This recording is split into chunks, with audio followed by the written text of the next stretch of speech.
meron pa ditong follow-up si Brother Jeffrey Haban. Ano yung kaibahan ng kapistahan, new moon, at Sabbath? Ba't kaya may tawa? Alam mo, Brother Jeffrey, kung ikaw ay nag-aakalang ikaw ay matalino, mag-aral ka na lang. Kaysa yung parang nagmamagaling ka na ikaw yung mas magaling, eh, ipakita mo na lang na mas magaling ka, ikaw ang mangaral. Pwede naman yun. Hindi tayo, kasi, hindi ho tayo dito nagpipilitan at nagyayabangan. So, ano yung kaibahan ng kapistahan, new moon, at Sabbath? Yung pong Sabbath nyo ay plural, di ba? O, yun. Meron pong mga naniniwala ngayon, mga kapatid, yung tinatawag na mga lunar Sabbatarian, na yung Sabbath po nila ay nakabase sa new moon. Ano po? Yung unang buwan, mga talata din naman po kasi niyan, mga kapatid, yung unang buwan, bibilang ng 7 araw. Tapos, yung sumunod noon, yung ikapito noon, ay yun ang Sabbath po nila. Halimbawa ito new moon. O, ngayon, bibilang po sila ng 6 working days.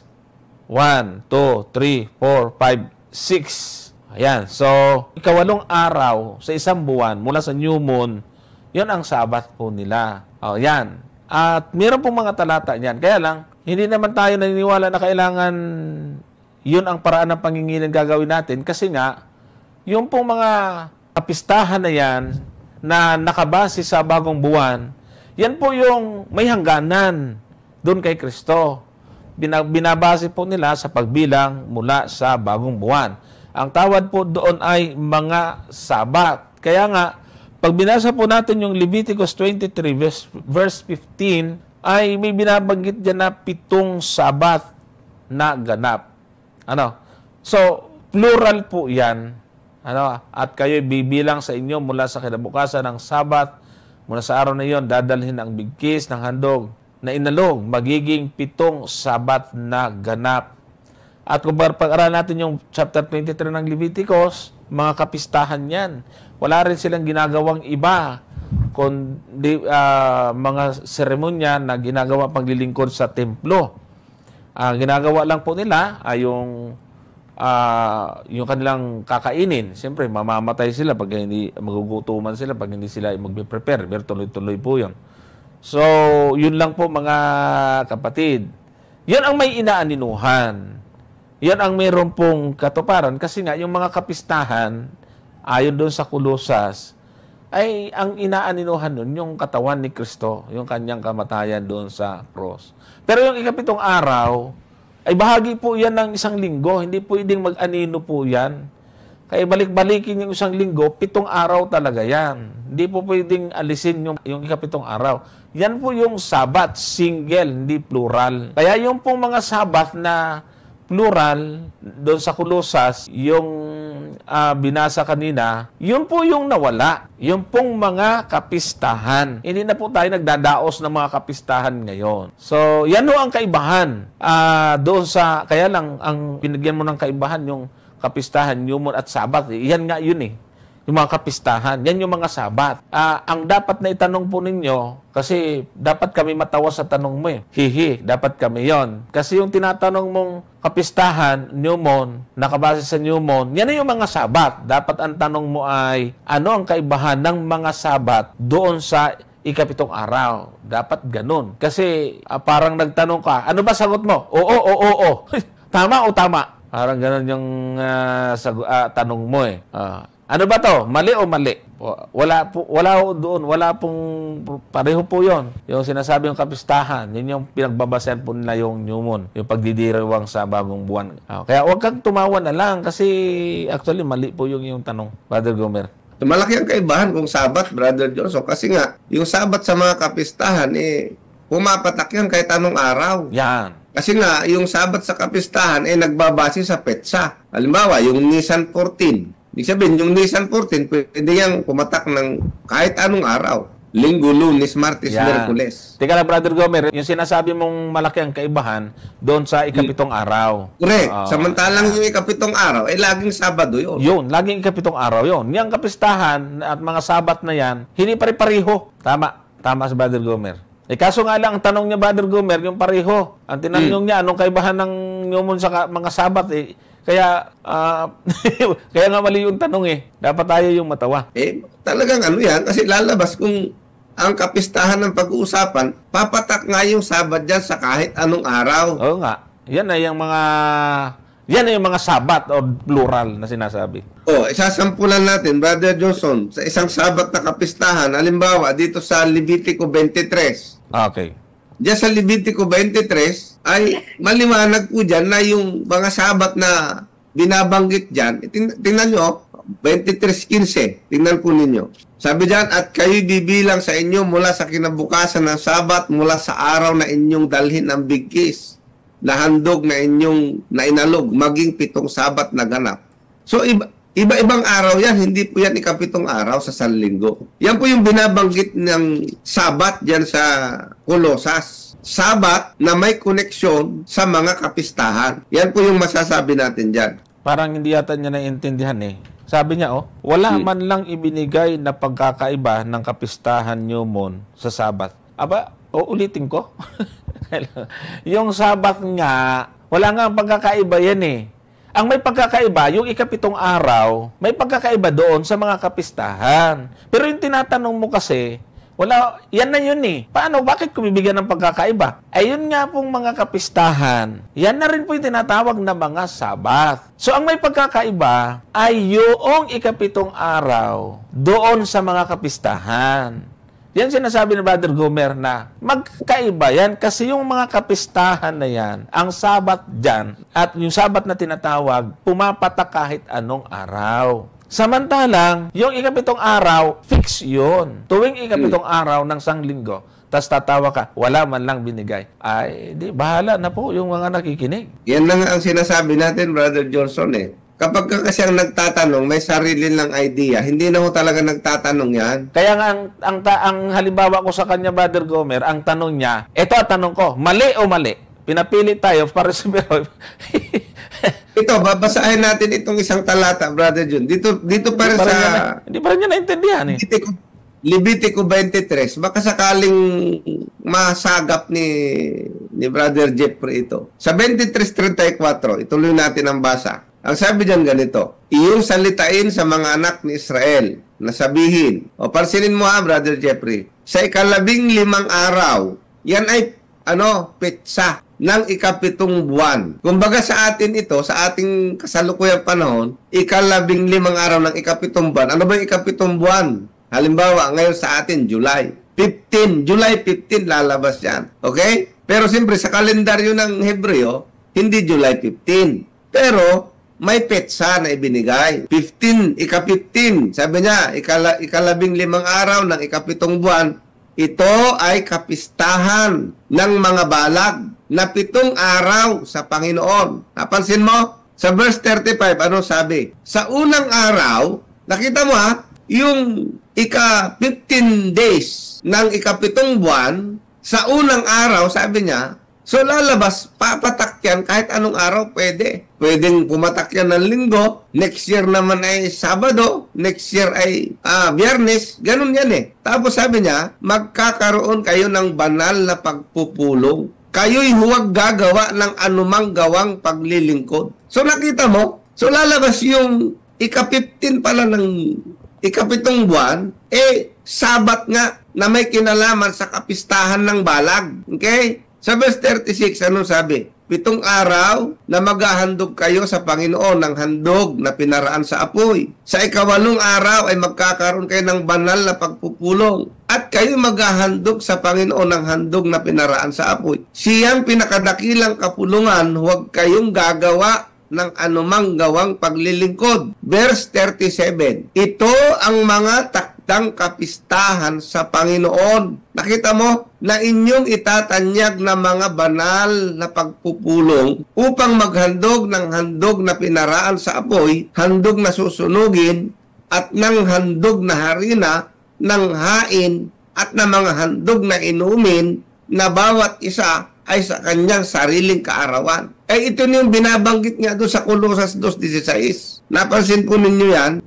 Verse 38. O tingnan mo. bukod sa mga sabat sa Panginoon at bukod sa inyong mga kaloob at bukod sa lahat ng iyong mga panata, bukod sa lahat ng inyong mga handog na kusa na inyong ibibigay sa Panginoon. Verse 39, kumplituhin na natin. Sabi diyan, gayon may sa 15 araw ng 7 buwan, pagka inyong natipon ang bunga ng lupain ay magdidiwang kayo sa Panginoon ng kapistahang 7 araw.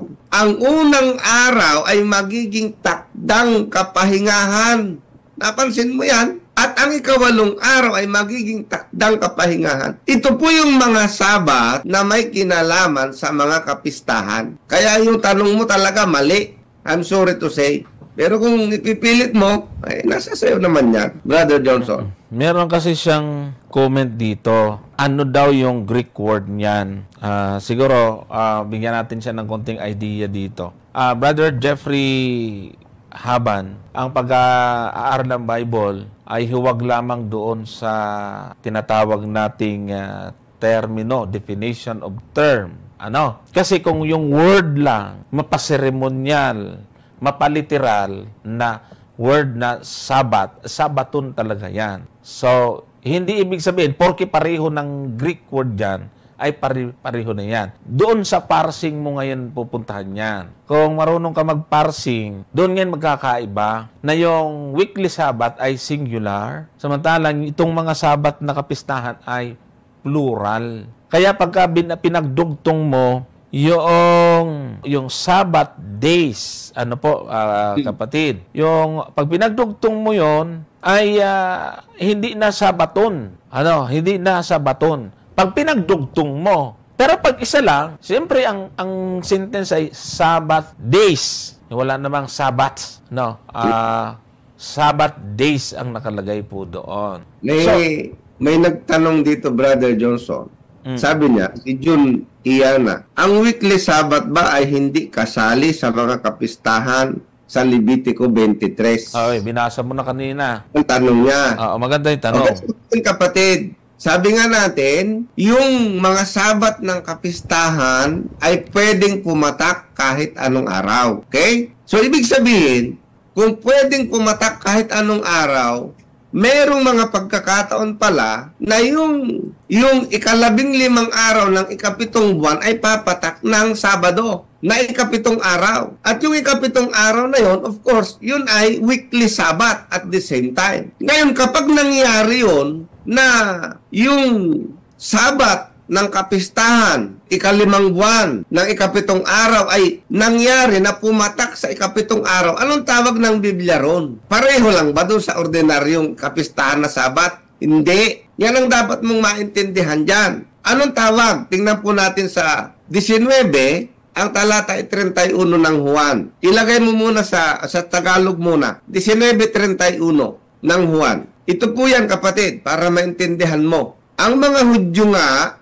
sapagkat nooy paghahanda, ito yung araw ng kamatayan ng ating Panginoon, upang ang mga katawan ay huwag mangatira sa krus sa Sabat, sapagkat dakila ang araw ng Sabat na yaon. Bakit po tinawag itong dakila ang araw ng Sabat na to? Kasi 2 Sabat po ang nagkasabay dyan. Yung Sabat ng unleavened bread, Nisan 15, at yan po ay pumatak ng 7 araw. Kaya ang tawag dyan ay dakilang araw ng Sabat. Pag tinignan po natin sa English yan, anong sabi sa English? The Jews therefore, because it was the preparation that the body should not remain upon the cross on the Sabbath day, for that Sabbath day was a high day. Yan po yung tawag dyan, kapatid.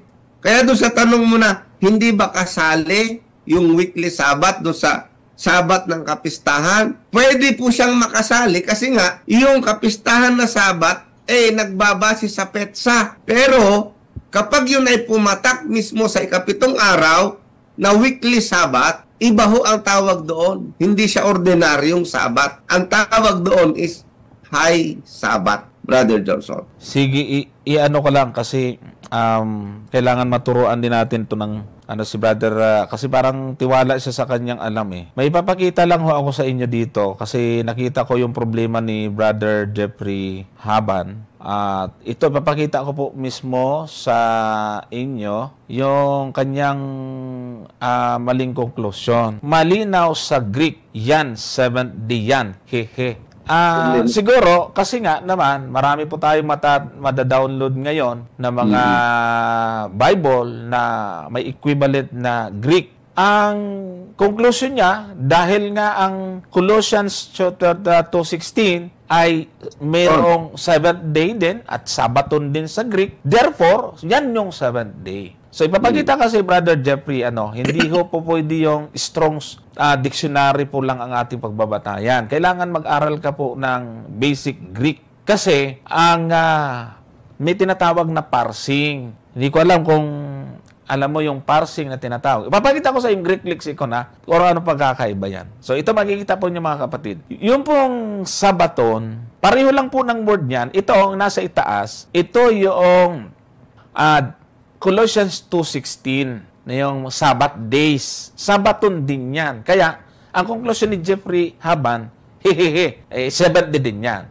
Itong parsing, Brother Jeffrey Haban, ang parsing na tinatawag, ito yung nakikita nyo may guhit na kulay pula. Yan ay noun, genitive, plural.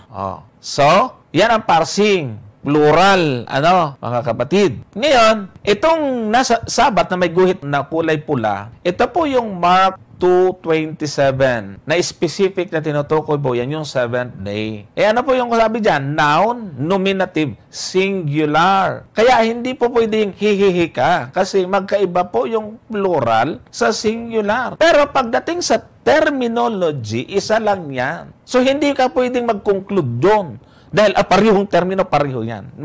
Maliho yun. Kailangan po muna ninyo magkaroon ng at least the basic na knowledge at hindi po pwede ninyong daanin sa hihi. Kasi magkakamali kayo, ipaparehuin mo yung plural sa singular. Ibig sabihin, tama yung explanation kanina na yung mga Sabat, yan yung mga kapistahan. Yun yung Sabaton din, pero iba. May inaaninuhan kasi mga kapistahan nga iyon. Itong binanggit ng Panginoon, pareho lang ng word, Sabaton, pero singular yan kasi 7th day of the week yan. Pero doon sa Colossians 2:16, hindi yan 7th day of the week, iba-iba po yan. Kaya plural. Hihi. So, hindi po pwede yun, Brother Jeffrey Haban, na parang magagaling-galingan tayo, ay hindi po pwede kasi yon. Dapat alam nyo yan. Siguro sa'yo, kasi di mo naman yata alam yon kung paano, ay maghihi ka na lang. Kasi pareho ng word. Hello, nagbigay na po tayo dito ng sample sa Greek. Parehong Greek word, pero magkaiba ng meaning. Magkaiba ng meaning kahit pareho sa Greek yon. Baka hindi niya napanood yon. Pakita ko sa iyo, Brother Gomer. Ayun na nga, Brother Johnson. Siyempre, yan talaga ang gusto lang ipilit dyan. Lalabas kasi ngayon, kung ganyan ang magiging interpretation ninyo ngayon, lalabas lahat ng araw, binasbasan ng Diyos at pinabanal. Wala palang kaibahan yung 7th day. Hindi ba? Anong kaibahan ngayon ng 7th day doon sa Exodus? So wala palang kwenta yung Exodus 20:8. Bakit? Kasi pare-pareho lang din naman Dahil doon sa kapistahan, tinawag din na Sabaton yung Biyernes. Napansin po ninyo mga kapatid, pwede rin matawag na Sabaton yung Linggo. Ano ngayon ang kaibahan ng Sabado? Di wala. Hindi ho ba mga kapatid? Kaya yan yung isang napakababaw na pag-aaral na nakabasa ka lang na Sabaton, Sabaton din yan. So lalabas ngayon ang Sabaton, Linggo, Lunes, Martes, Miyerkules, Huwebes, Biyernes, puro Sabaton. Puro Sabaton. Kaso ang problema, ang week, ang problema pa Brother Gomer, ang week, Sabaton din. Kung ganun lalabas, ba't papatayin mo yung gagawa ng ikapitong araw? Sabaton din yon. Hindi nga ako nagkamali dito kay Brother Jeffrey Haban. Tingnan mo, ipapakita ko sa iyo yung comment niya. Sabi niya, lalabas Brad Gomer Novelero, mali kayo sa Colossus 2:16. Mas magaling pa ba kayo kay Strong? Hihi. So, nagbase nga siya sa Strong. So, definition of term lang yan, kapatid. Hindi ho nag-i-explain yan. Hindi yan encyclopedia. Ito, ipapakita ko sa iyo, ha? Ang gusto nilang palabasin yan, Brother Johnson, yung linggo, tinatawag din na sabaton. Yung Lunes, sabaton din. Kasi nga, yung week, ang sabi nga doon sa pinakita ko, pati yung week, tinatawag niyang sabaton. Pati nga yung linggo, sabaton din eh. Pagka ginamitan mo ng sentence, yung miyan sabaton, yung linggo, miyan sabaton din yan eh. Kaya kasi ginamit yung week doon eh, first day of the week. Yan, kaya nga yung week, ginagamit yung sabaton dahil sabaton din sa Greek of the week. Tama. Pati yung linggo, yung 5 days, tinatawag niyang sabaton. Pati yung linggo, kung halimbawa, pwede ko namang tawaging Saturday yung Sunday. Halimbawa, yung tinatawag na miyan sabaton, ang ibig sabihin, the day after the Sabbath. The day. Halimbawa, linggo ang tinutukoy ko. The day after Saturday. Ano tinutukoy ko? Sunday, di ba? Pero anong ginamit kong termino? Saturday. Kaya hindi pwede yung Friday. Kaya ang tawag doon, pro-sabaton. Yan. The day before Sabbath. The day before Sabbath. The day before Saturday. Anong ginamit kong term? Saturday. Pero anong tinutukoy kong day? Friday. So, hindi pa pwede yung tatawa-tawa ka. Eto, ipapakita ko sa inyo, ha, mga kapatid. Ito po yung tinatawag po nating pagkakaiba. Isa po ang Greek term, pero magkaiba po ng meaning. Naipakita ko po ito nung program namin ni Brother Richard. Para lang huwag masyadong magtiwala sa strong kung ang strong ang susundan mo. Wow, patay, kakawindang-windang ka. Kasi pati yung isang linggo, sabaton yan. Ayun ko, kung ano mangyayari sa'yo dyan. May tinatawag po dito sa aking lecture na biblical interpretation, yung Bridging the Grammatical Gap, tungkol po sa discover the usage of words. Ano po yung ibig sabihin? I-discover yung paggagamit ng salita ng author. The etymology of a word does not help determine its meaning. So, Brother, Jeffrey Haban, hindi po ako gumawa nito. Ito po ay... Siguro basahin mo, Brother Johnson, dahil nga ang iniisip niya tama na yung kanyang ginawang pag-aaral. Yan ang problema. Hayaan mo siya. Basta yung iba matuto. Yung iba dyan na tahimik na nanonood. Wala naman tayong pag-asa dyan. Sige. Opo. So, ito po, ang ibig sabihin, yung pag-aaral ng word etymology. Subalit, ang sabi dyan, does not help determine its meaning. Hindi ho yan magsasabi yung etymology ng meaning ng buong talata. Therefore, we need to determine its current established usage of the writer. This precise is called usus loquendi. Literally, the usage of the one speaking. So, ibig sabihin, paano ginamit nung nagsasalita yon? Ano ang gusto niyang ipakahulugan? Ama. In other words, what was the customary meaning of the word when the writer used it? Ay isa pa sa kinoconsider, nung gamitin niyo yung salita, ano yung custom, ano yung nakaugaliang pagpabigay ng pakahulugan ng nagsalita. Kasi halimbawa ngayon, mga kapatid, yung salitang bomba ay pwedeng gamitin yan at bigkaroon ng iba-ibang kahulugan. Halimbawa, merong babae, nagbubumba. Kung noon mo, panahon ng mga 80s, ginamit yan, ay sigurado, naguhubad yung babae. Pero ngayon, mo gamitin yan, ay hindi na. Baka yan ay may dalang bomba at magpapaputok na. So, tama ito na sinasabi dan, the usage of the one speaking, in other words, what was the customary meaning of the word when the writer used it. So, ayan, papakita ko po sa iyo, dito sa 2 Peter chapter 3 verse 10, yung pong word na the elements, ayan pagkakasulat po dyan, naka-bold po yan, and the elements, ang Greek ho niyan ay stoichion. Stoichion, ang pagkakapronounce niyan, stoichion, shall melt with fervent heat. So, tingnan niyo po mga kapatid, ano yung Tagalog niyan? Yung elements na yan, na ang Greek word ay stoichion. Yan po yung mga bagay sa langit na matutunaw sa matinding init. Yan. 2 Peter chapter 3 verse 10 yan. Papakita ko sa inyo sa Hebrews chapter 5 verse 12. Same Greek word. Ito, tingnan mo ha. Ay sabi po dito, the first principles. Ang Greek word niya, same. As is, stoichion. Pero, ang sabi dyan, principles of the oracles of God. Mga unang simulain ng aral ng Diyos. Ang layo niyan dito sa bagay sa kalangitan. Iba po yan doon sa tinatawag na principles of the oracles of God. Ang Tagalog po nito, simulaing aral ng Diyos. Samantalang yung stoichion doon sa unang binasa natin, mga bagay sa langit. Kita mo na? O ito pa, mga kapatid. Colossians chapter 2, verse 8. Yan naman ditong stoichion, rudiments naman. Mga aral naman to ng sanglibutan. Pari-pariho po yan. O ito, pakita ko sa iyo Kasi masyado kang nagtiwala sa Strongs. Palpak yan na magbibigay ka ng conclusion dyan. O, tinan mo ito. Mga bagay sa langit, sa English elements, Greek word niya is stoichion. Hebrews chapter 5, verse 12. Simulaing aral ng Diyos. Greek word niya, stoichion din. Colossus 2.8, pasimulang aral ng sanglibutan, same Greek word. O, tawa ka, he. Pare-parihuin mo daw yan?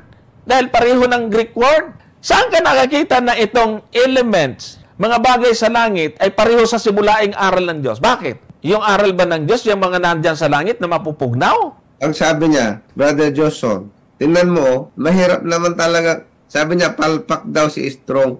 Hindi palpak. Ikaw yung naging palpak doon sa inyong pagkaunawa. Binigyan na nga natin ng sampol dito. Nabasa mo yung parehas lang yung meaning, inakala mo na pareho na ang tinutukoy. Kaya nga itong ini-explain sa iyo ni Brother Johnson, dapat ito ang pakinggan mo kasi nga, hindi porke stoichion, doon sa strong, iisa lang ang meaning niya, ay pare-pareho na ang tinutukoy sa Biblia.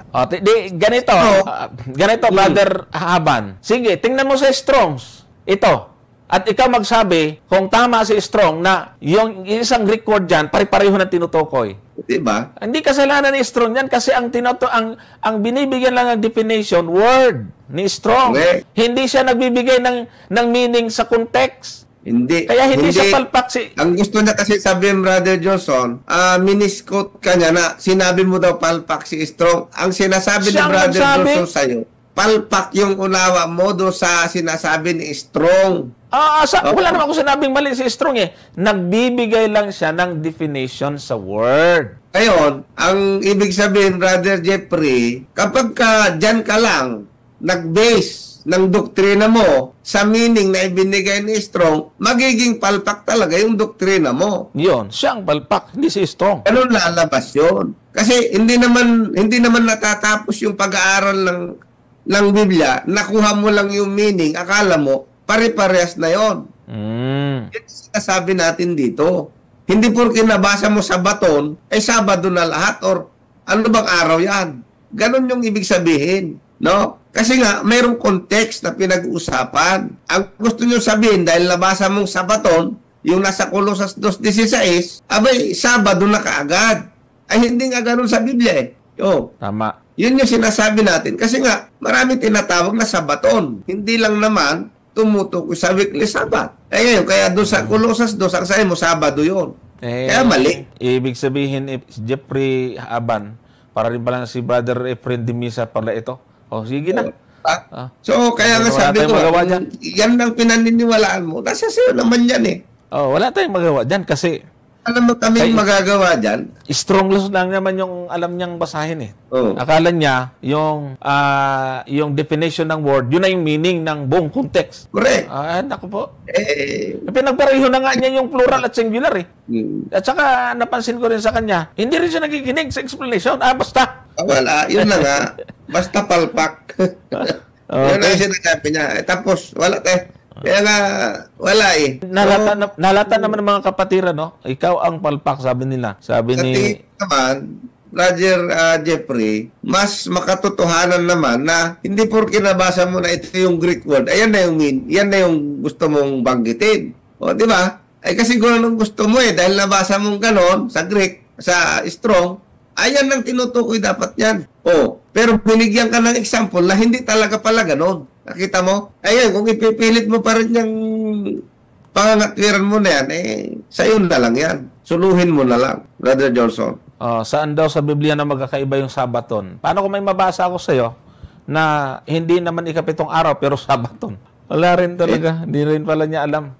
Wala tayong magagawa. Yung week, tinatawag po yung Sabaton, kapatid. Ibig sabihin, hindi naman pala dapat natin patulan dahil wala tayong magagawa. Hindi naman pala niya alam yan. Wala tayong magagawa sa bagay na yan, kapatid. Ito, tingnan natin to ha. Papakita ko sa iyo to ha. Pagtsagaan natin to para lang makita niya na hindi ito Sabat ha. Hindi ito kapitong araw pero Sabaton. Pakita ko sa iyo. Pagtitsagaan kita kasi alam ko namang yung iba matututo dito. Tingnan to ha. Babasahin ko, papakita ko sa screen, mga kapatid, itong Colossians chapter 16 verse 2. Ito ha. Ayan, ito. Nakita nyo sa Strongs ito ha. Strongs ito. Ayan, tingnan nyo po mabuti ha. Pansinin nyo. Itong 1 Corinthians chapter 16 verse 2. Upon the first day of the week. Ayan o. Yung word na week. Yung word na week dyan. G4521 sa Strongs. Ano po ang Greek word niyan? Ayan o. Ayan. Yung week na yan, pag klinik mo ito, Sabaton. Tingnan mo na ngayon. Hihihihi ka. Yung Sabaton dyan, hindi araw, kundi week. Paano mo ngayon sasabihin na wala? Definition of term ha, week.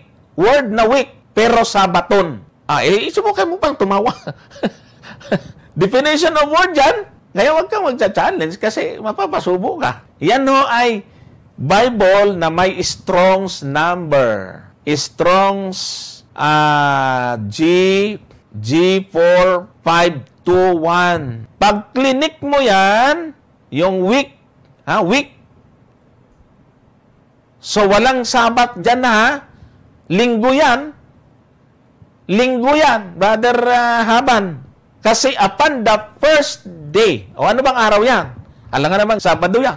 Linggo yan. First day of the week. Yung word na week, Sabaton. Tapos anong mo? Asa ng katibayan na Sabaton, pero hindi Sabat. Yan. Malinaw na po yan mga kapatid sa mga nanonood. At least yung iba natuto. Si Brother Jeffrey, haba na lang. Biro mong sagot niya, week ba ang Colossians 2:16? Hirap makipag-usap sa parang kaklase mo, Brother Gomer din pala ito. Binigyan na nga natin ng sample na yung week, Sabaton. Ang gusto naman niya, week pala yung nasa Colossians. Ewan ko.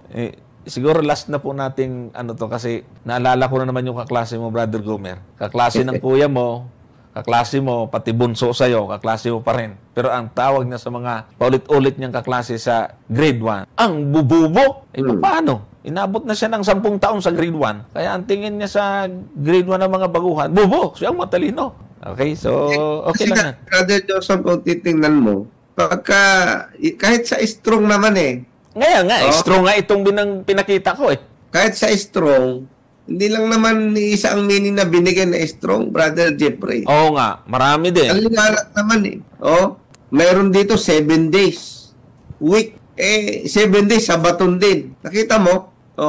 Ang origin niyan sa Hebrew, Shabbat. Kaya nga, pag binalikan mo yung Hebrew, yung Shabbat, tumutukoy nga yan. May mga Shabbat nga na tumutukoy sa kapistahan. Brother Jeffrey. Okay? Napagod ako kapaliwanag, wala naintindihan. Shabbat ngayon. Sabaton nga yun Shabbat. Sa Hebrew, Shabbat.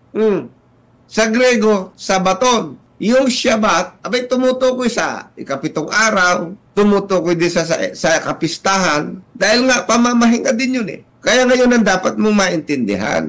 Ay ang gusto mo, ipipilit mo talaga na kapag Shabbat, Sabaton, Sabado lang. Ayan ang problema mong malaki talaga. Tama yung comment ni Kin Zamora.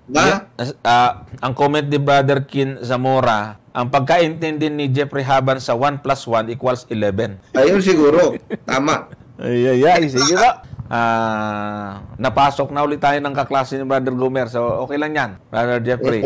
Naman na yan Kaya nga, naintindihan na natin yan. Sabi ko ka Nako. Sige lang. Hayaan natin. May ganun talaga. Wala tayong magagawa dyan. Unawain na lang po natin. At least, ako naniniwala na yung sagot natin sa kanya ay nakinabang yung ating mga kapatid. Kahit dito, Brother Johnson, sa strong na pinagbabatayan niya. Ano sabi dito?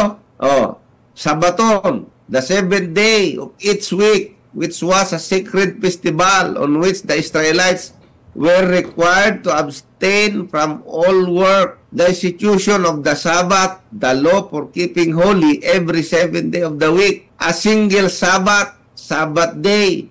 Number 2, 7 days a week. Tapos sabi niya, origin of Hebrew, origin, H7676. Pag tinignan mo yung H7676, Shabbat.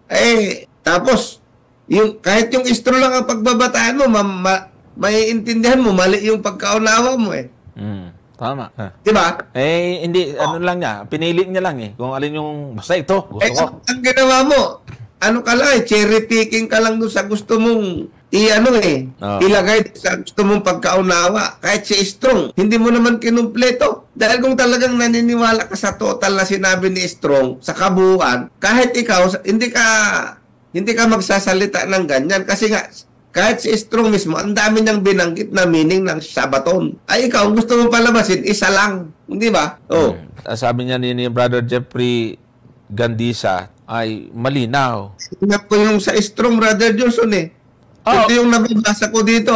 Kaya nga, ayan sa cellphone lang, makikita nyo. Ang haba ng paliwanag ni Strong, Brother Johnson Malamang yan din yung kanyang, ginagamit.